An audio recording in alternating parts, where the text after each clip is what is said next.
It's beginning to look a lot like Christmas.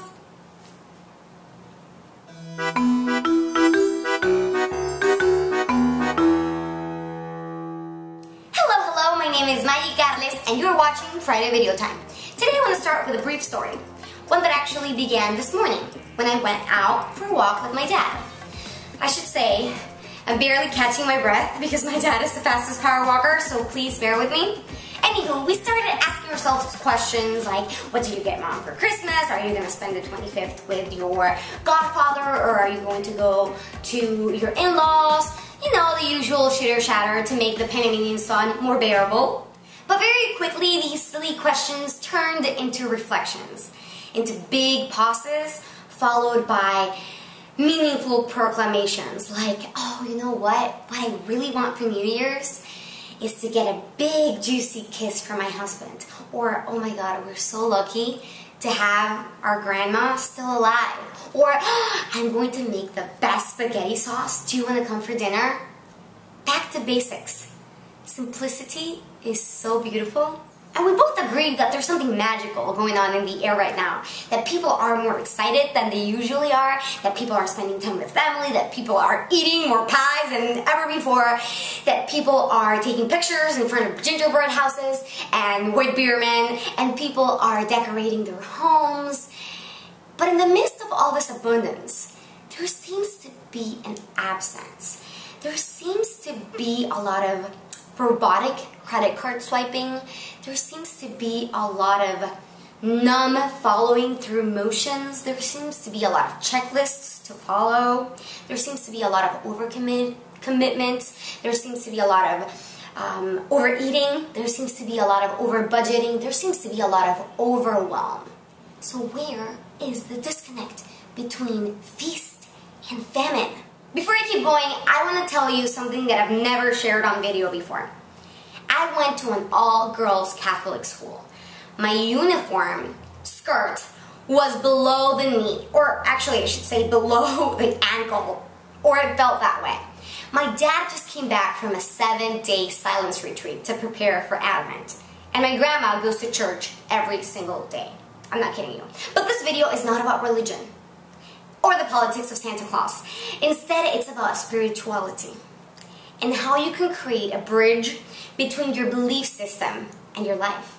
To create this bridge and dismantle this dichotomy, you must first understand who you are and what you stand for firmly, so you can put your actions where your heart is.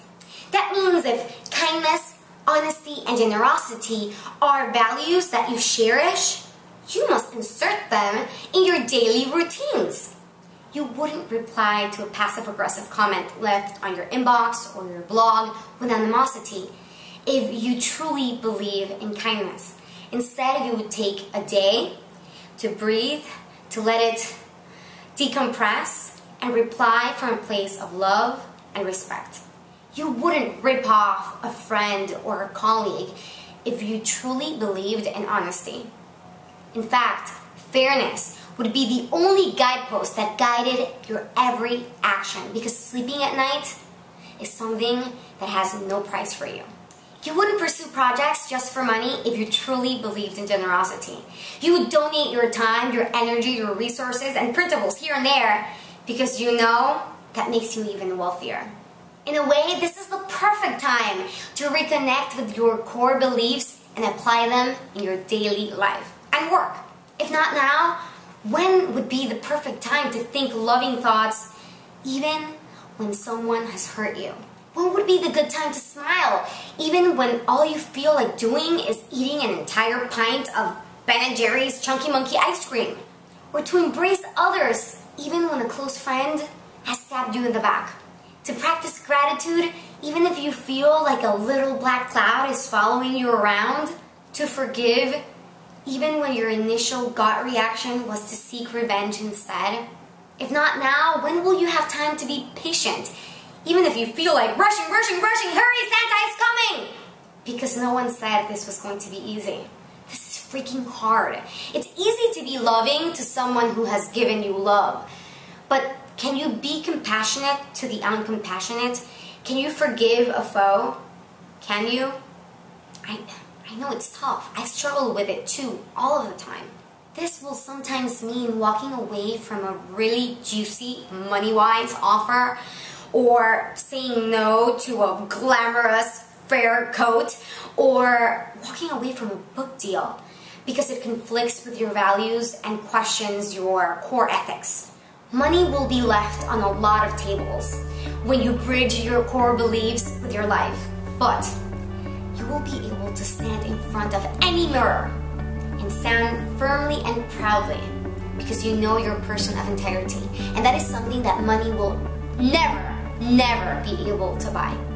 There's something very comforting and magical about living this way, about having a life with a higher purpose, about understanding and putting into perspective problems and concerns, about turning difficulties into opportunities for growth.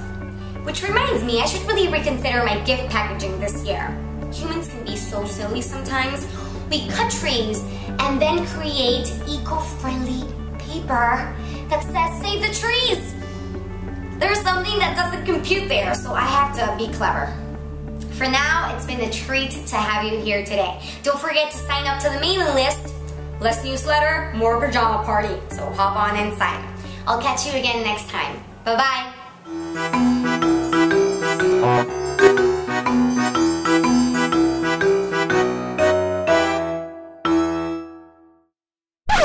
It's beginning to look a lot like... Oh, I hate it when that happens.